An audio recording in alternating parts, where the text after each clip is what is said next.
नमस्कार मित्रांनो, मराठी माणूस प्रदीप. एक अत्यंत महत्त्वाचा असा चित्रपट येतोय. मग तो हिंदीमध्ये असो काय त्याचा फरक नाही पडत, पण छत्रपती संभाजी महाराजांच्या सगळ्या जीवनक्रमावरती आणि छत्रपती संभाजी महाराजांवर एक असा जबरदस्त चित्रपट येतोय की तो पाहिल्यानंतर प्रत्येकाला असं वाटेल की तो थिएटरमध्ये जाऊन पाहावा. पण या सगळ्या गोष्टींवरती बोलूच, मी तुम्हाला सांगतो सगळ्या गोष्टी काय. या सगळ्या गोष्टी होत असताना काही लोक लागलेत आत्तापासूनच वळवळ करायला. म्हणजे ज्यांना छत्रपती संभाजी महाराजांविषयी द्वेष आहे, राग आहे की बाबा एवढ्या मोठ्या स्केलवरती चित्रपट बनवला जातोय. बॉलिवूड मधले अनेक, मग तर विकी कौशल सारखा एक हर हुन्नरी कलाकार मी म्हणतोय, मी वैयक्तिक त्या माणसाला असं म्हणतो की असा कलाकार होणे नाही. अप्रतिम कुठल्याही भूमिकेत त्यांना टाका, ती भूमिका त्यांच्या जवळ द्या, अप्रतिम ती उठवली जाते. असा एकमेव कलाकार आहे. एकमेव म्हणजे आहेत अनेक, पण माझं पर्सनली असं वैयक्तिक मत आहे की हे खूप चांगले आहेत. आणि हाच कलाकार, मी टीजर पाहिला, ट्रेलर पाहिला आणि ट्रेलर वगैरे पाहून खरोखर असं वाटलं की साक्षात छत्रपती संभाजी महाराज समोर लढतायत. त्यांचं ते सगळं जीवनक्रम, त्यांच्या त्या सगळ्या गोष्टी डोळ्यासमोर येतात. जेव्हा थिएटरमध्ये पाहू तेव्हा गोष्ट खरंच अजून काही वेगळी असेल. पण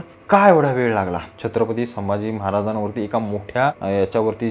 कारण छत्रपती शिवाजी महाराजांचे सिनेमे अगदी जुन्या काळापासून आलेत, म्हणजे अनेक ठिकाणावरून, पण छत्रपती संभाजी महाराजांची प्रतिमा नेहमी मलिन करण्यात आली. नेहमी कुठे ना कुठेतरी त्यांना दुजा भाव देण्यात आला. नेहमी कुठे ना कुठेतरी त्यांची वैयक्तिक सगळ्या गोष्टी कुठेतरी रंगवण्यात आल्या, काही घाणेरड्या लेखकांकडून, काही घाणेरड्या लोकांकडून. पण ह्या सगळ्या गोष्टींच्या विरोधात अनेक लोकांनी देखील प्रयत्न केले, मग ते नाटक असो किंवा चित्रपट असो. पण अनेक ठिकाणी अनेक वेळा त्यांना अडथळे आले. एक मला असं वाटतंय 1689 नावाचा, संभाजी 1689 नावाचा पिक्चर होता, तो आत्ता रिलीज झाला. आत्ता बनवलाय कधी या काँग्रेसच्या काळामध्ये, पण होऊ नाही दिला यांनी रिलीज. का नाही होऊ दिला? कशासाठी? कारण ते मुसलमानांच्या विरोधात होतं. पण आज चित्र काहीचं वेगळं या देशातलं, राज्यातलं. इथं सरकार चांगली आहेत, जी हिंदूंच्या सभोवताली आहेत, आपला कुठेतरी इतिहास पुढे नेणारी आहेत. नाहीतर आतापर्यंत आपल्या पाठ्यपुस्तकात आपण हे अकबर, बिरबल आणि औरंगजेब, हुमायून, बाबर हे शिकत आलोय. आम्हाला कुठं होतं छत्रपतींचा इतिहास 4थीच्या पुस्तकात 4 धडे फक्त. आम्हाला नाही कधी वाचू दिलं. आम्हाला फक्त शिकवलं की ताजमहल कसा ग्रेट आहे. आम्हाला हे नाही सांगितलं की छत्रपतींचा रायगड किती मोठा आहे. कारण कसं असतं ना, तुमचं आमचं जीवन, तुम्हाला काय द्यायचंय, तुम्हाला काय हवंय, हे सगळं राजकारणी ठरवत असतात. एवढं लक्षात ठेवा, एवढं लक्षात घ्या. आणि हा चित्रपट, जो छावा चित्रपट येतोय, अत्यंत उत्तम चित्रपट काढलाय. आणि का तो आला एवढ्या मोठ्या स्केलवरती? का दिग्दर्शकाने ती सगळी हिंमत दाखवली? का कुठेतरी त्यांना पाठिंबा देणारी लोक आहेत, मग ती सरकारमध्ये असो, शासन व्यवस्थेमध्ये असो. कारण शासन व्यवस्थेशिवाय या गोष्टी काही होत नाहीत. मग याला सगळ्यांना पाठिंबा देण्यासाठी अशी लोक असल्यामुळे एवढ्या मोठ्या पडद्यावरती असे चित्रपट येतात आणि खरोखर उत्तम चित्रपट येतात. म्हणजे जे आपल्या गुतेकरांनी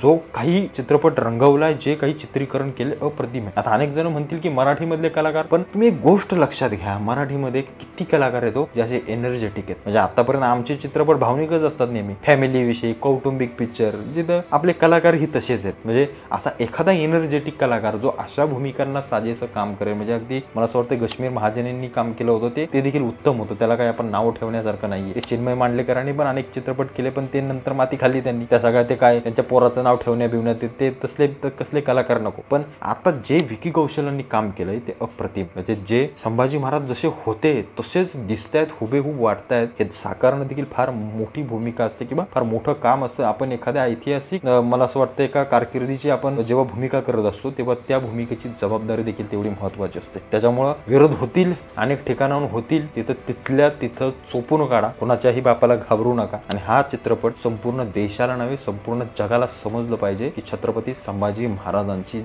जीवनपट आणि त्यांचा जो काही कार्यकाळ होता तो किती संघर्षमय होता आणि त्यांनी खरोखर किती मोठा वाटा निभावला. कारण छत्रपती शिवाजी महाराजांच्या नंतर संभाजी महाराज झालेच नसते तर कदाचित मराठा साम्राज्याची उतरता काळा तेव्हाच लागली असती. एवढं सगळ्यांनी लक्षात घ्या. त्यामुळे चित्रपट अप्रतिम बनवलाय, चांगला बनवलाय. माझा फक्त सांगण्याचा उद्देश तुम्हाला एवढा म्हणून मी हा व्हिडिओ बनवतोय. चित्रपट पहा, नक्की पहा. पण जर या कोणाला चित्रपटाला कोणी विरोध करत असेल ना, तर एकालाही शिल्लक ठेवू नका. मारण्या वाचून, म्हणजे कायमचं मारायचं नाही, चोपून काढा साल्यानं. एवढंच मला फक्त तुम्हाला सांगायचं आहे. आपल्या महाराजांचा इतिहास सर्व दूर सगळीकडे पोहोचो. छत्रपतींचे गडकिल्ले लवकरात लवकर शासनाकडून मला असं वाटतं पुन्हा उभे करो, एवढीच माझी अपेक्षा आहे. आणि हा चित्रपट काढल्याबद्दल सर्व टीमचे सर्वांचे मनापासून अभिनंदन.